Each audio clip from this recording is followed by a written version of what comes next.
Hey guys, welcome back to my channel. It's Jessica Ward King, the Stigma Crusher here. Today I want to talk about something a little lighter. I want to talk about movies that you can use to talk to your kids about mental health. Movies are a great way to make an inroads with your kids when having those conversations about mental health because they are engaging. They are usually colorful. There's sometimes music. There is a plot that keeps their attention, and there are some really high quality films that have lots of themes that you can very easily slip into conversation about mental health with your kids. Film is a great way to reach, especially the younger set. While their older siblings, teenagers, and whatnot have TikTok and YouTube to go to, younger kids on can't speak today. Younger kids often don't have access to that kind of social media. And so the films that they watch and the shows that they watch on streaming and on TV and whatnot are the media that they have access to learn about these different themes in the world, things that they may not have the vocabulary to deal with. And we don't do a great job of on the whole, of talking to our kids about mental health because we often think that kids are too young, that these themes are too mature for them to understand, that they wouldn't have these things going on in their lives anyways. We tend to think of children as innocent and of not having mental health issues. But that's actually mistaken. We do know that kids as young as under kindergarten can have mental illness, and plenty do. We know that suicidal ideation happens, it starts in elementary school, really. And we do know, too, that kids have adults in their lives and older siblings and cousins and friends and in their lives that are dealing with mental illness as well, even if they themselves are not.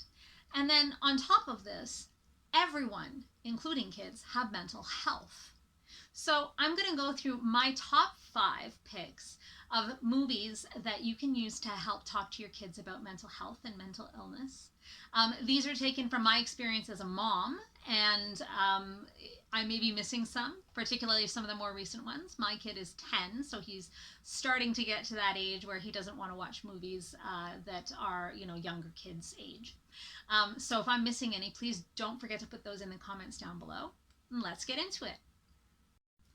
So the first film that I want to highlight, and if you have kids, you'll know, say it with me, Inside Out.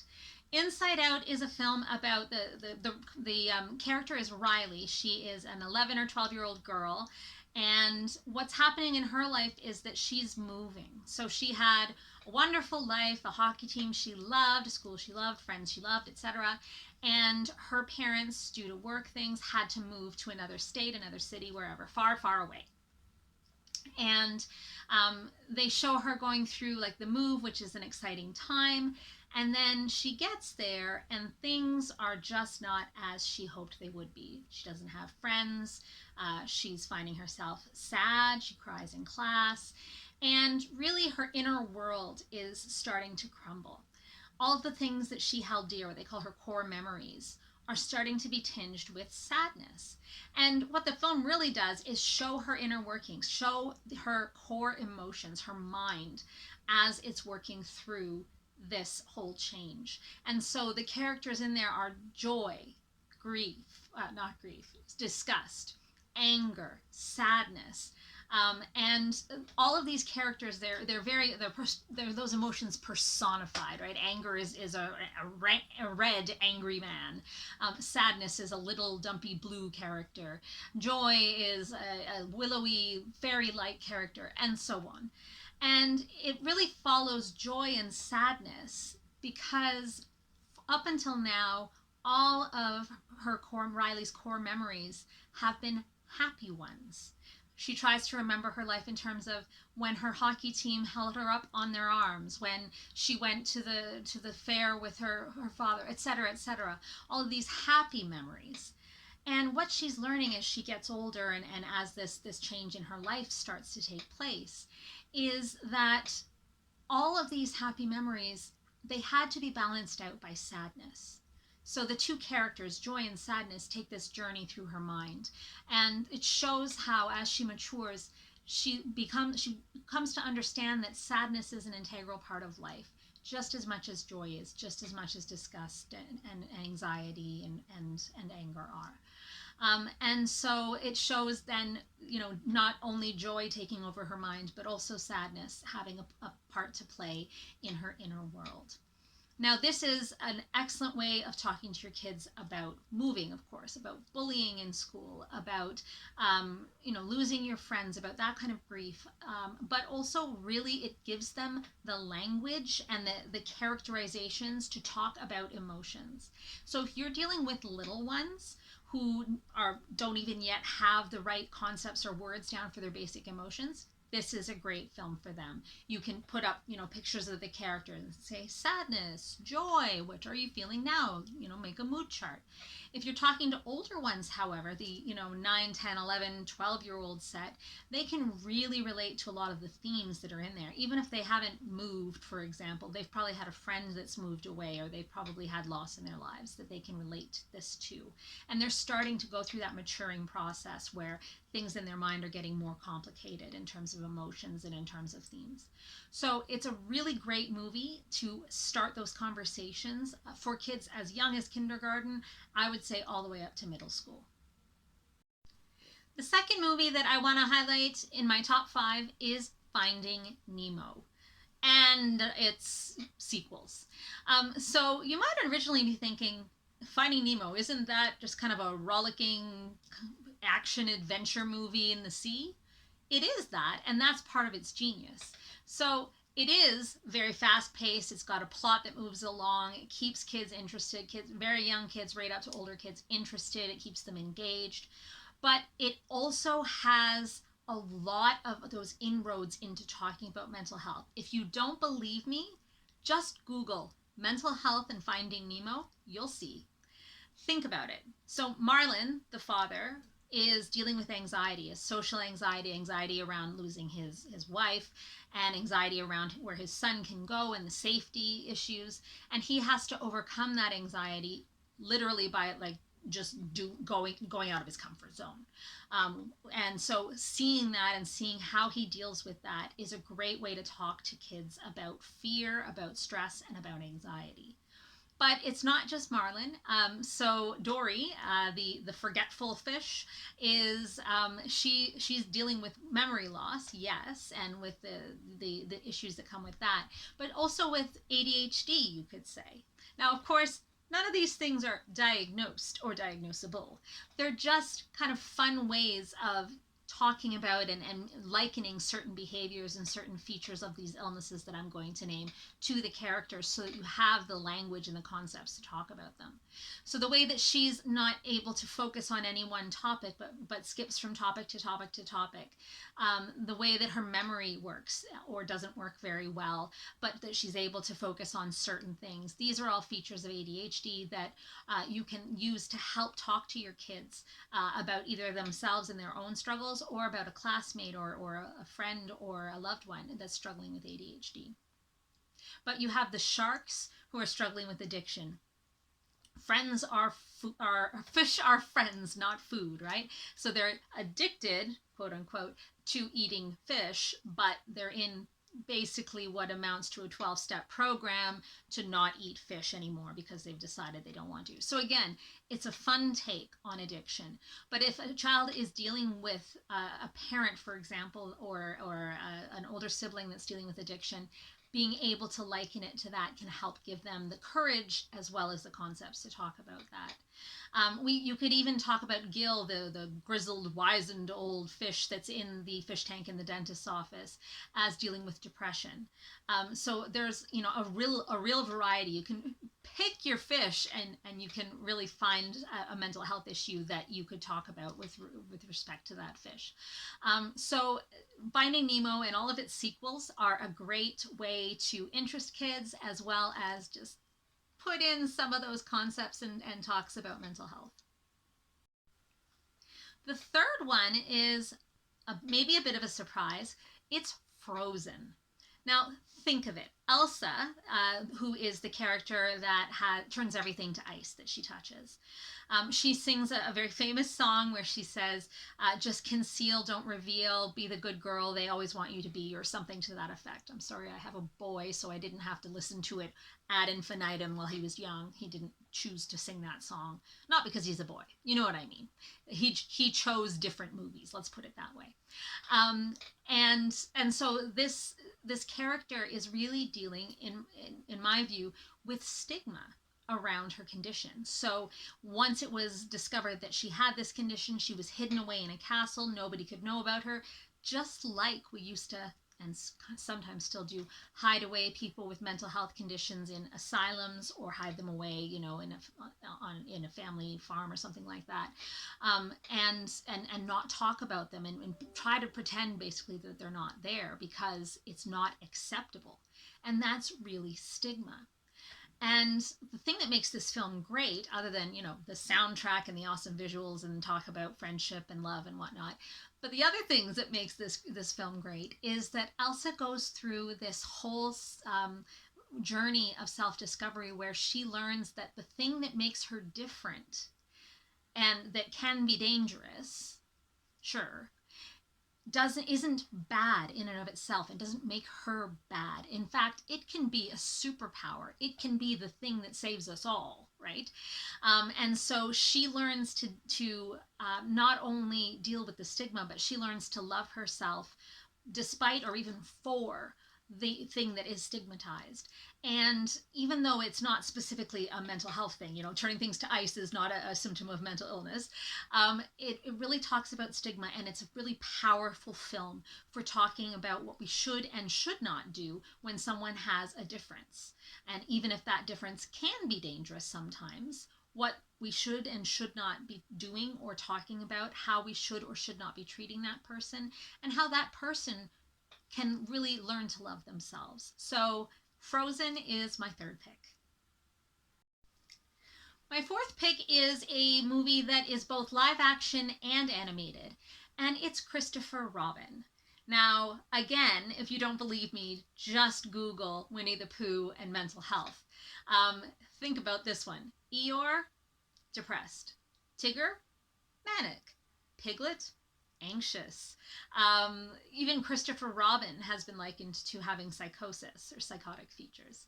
So all of the characters in A. Milne's famous world can have a linkage to mental health. Whether intentional or not, I won't go there, but they really can. And so in this movie, we see the live action Christopher Robin having to take his friends back to the 100-acre wood. And you through these characterizations, you really can start to talk to your children and to older kids, because the actors are well known. It's really an engaging film. You can start talking to your children about these different characters, the things that they struggle with, how that shapes who they are and the friendships that they have, and also showing that they can have very powerful friendships. They can love. They can participate in the world just as meaningfully as anybody else, despite or because of the struggles that they have. And so that's really all I'll say about Christopher Robin. If you haven't seen it yet, I highly recommend go out and watch it. The final film in my top 5 is Up. We don't talk about grief enough with children. In fact, I've even heard and seen with my own eyes that at the funerals of their parents or aunts and uncles or grandparents or siblings, people often don't even address the children in the family. It's like we hope that they won't notice, or we think that death is too big of a concept or grief is too big of a feeling that they don't have it. But grief is not only surrounding death. Now, in Up it is actually, but grief for children, every child experiences grief. It could be in losing a prized possession. It could be having to move away and lose a friend, or having a friend move away and you lose the friend. It could be a death in the family of a grandparent, a parent, a sibling. We all experience grief. It doesn't have to be in the giant life-shattering ways in order for it to be life-shattering for a child. And we have often said about my son's Stuffy, his favorite stuffed toy, that if we lose that, like, the world has ended. And that's because for him that would be the experience. And so children are not equipped to talk about grief. Heck, adults are not equipped to talk about grief. So in my mind, the sooner we start equipping children with the language and the concepts to express their grief and talk about and process their grief, the better off we'll be. Up is a story about an old man who loses his wife and goes on a trip. His house gets picked up by balloons. His dog and a Boy Scout end up with him. And really what we see is a movie about the process of not smiling through, or like toxic positivity around grief, but of really working through grief, and of the relationships helping a person work through it, that you don't do it on your own, you do it in community. That it's a journey, and that's something that I think kids and adults both need to hear a lot more often, because a lot of mental health conditions and concerns can be linked to grief. In fact, the DSM now has grief-related depression as a disorder if it lasts for too long and is harmful to life and so on. So we know that we have the research that tells us that grief can lead to mental illness. And so the better able and better equipped we are to process that from a young age, the better off we'll be. Because let's face it, everybody faces grief sooner or later, but really, if you think about it, sooner rather than later. So Up is my fifth choice. So those are my top five. We had Inside Out, Finding Nemo, Frozen, um, Christopher Robin, and Up. I wanted to just slide in there a sixth honorable mention. This is a movie that is not one of those big North American blockbusters, not maybe as easily found. I found it on a streaming service, and perhaps you still can. But it's called Ron Gone Wrong. And what it's about is, it's really a story about, for older kids, but younger kids can engage with it too. It's these robots that really are a personification of social media. They take the videos, they post them to social media. They are the personification of social media. And every kid in this, I think it's probably a middle school, has one of these high tech, state of the art robots. So it's like a phone almost, but it's an entire robot. And they become friends, like they're your friends. They're supposed to be a friend. And the story centers around this one kid who lives in relative poverty. His family is not able to afford one of these robots. And all he wants in the world is to fit in. He wants one of these robots because literally it shows in the movie that he's the only one in the school that does not have one of these robots. And he figures that's the only way he's going to fit in.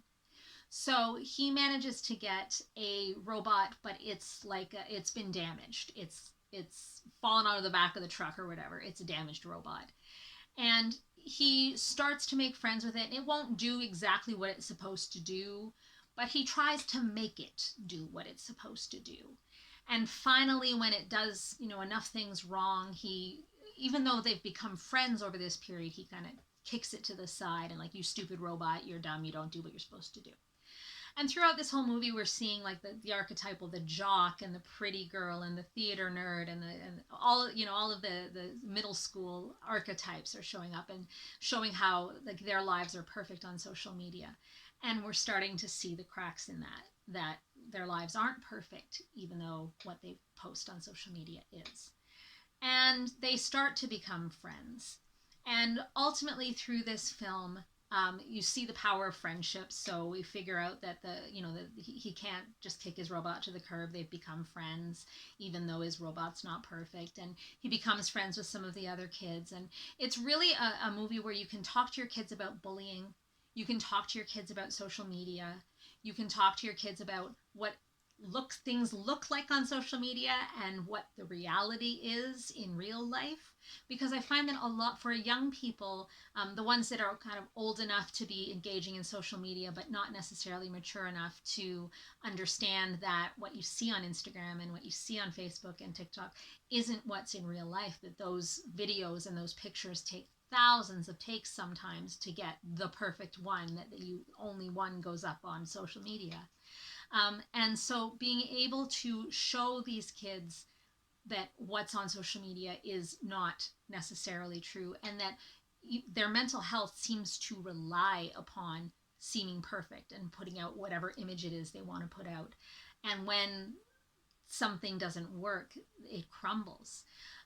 And so being able to have the conversation about social media and the persona that you exude through that, and really talk about things that are like complicated, like depression, like anxiety, like even suicide, as a result of not having that perfect image on social media or not having the perfect life behind the camera, is really important for kids that are getting a little bit older. I think that movie might be a little bit lost on the youngest set. They might be entertained to a certain extent, but it's the older ones, I'm thinking 9, 10, 11, 12, 13, that would really benefit from that movie. So that's my honorable mention. I just wanted to slide it in there. Not as accessible, but definitely if you have the opportunity to see Ron Gone Wrong, definitely take it. Well, that's it for this week. That's my top 6 movies that I would use, that I have used and continue to use to talk to my child about mental health.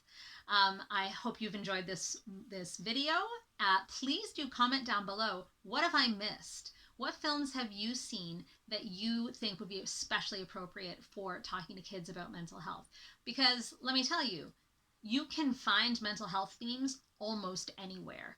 A lot of the shows that my son watches, a lot of the shows on streaming services and on television that he watches, I watch them and I see mental health concepts being portrayed in them, and we'll often just talk about it over dinner. And he's come to know that Mama talks about mental health a lot, but now he has some of the wording and the concepts that he needs in order to be able to have those conversations. So what have I missed? What would you recommend? Please recommend them down below. I would love to hear them, and I'm sure others would too. And take care of yourselves this week. Have a good one. I'll see you next week. Bye. Stigma Crusher.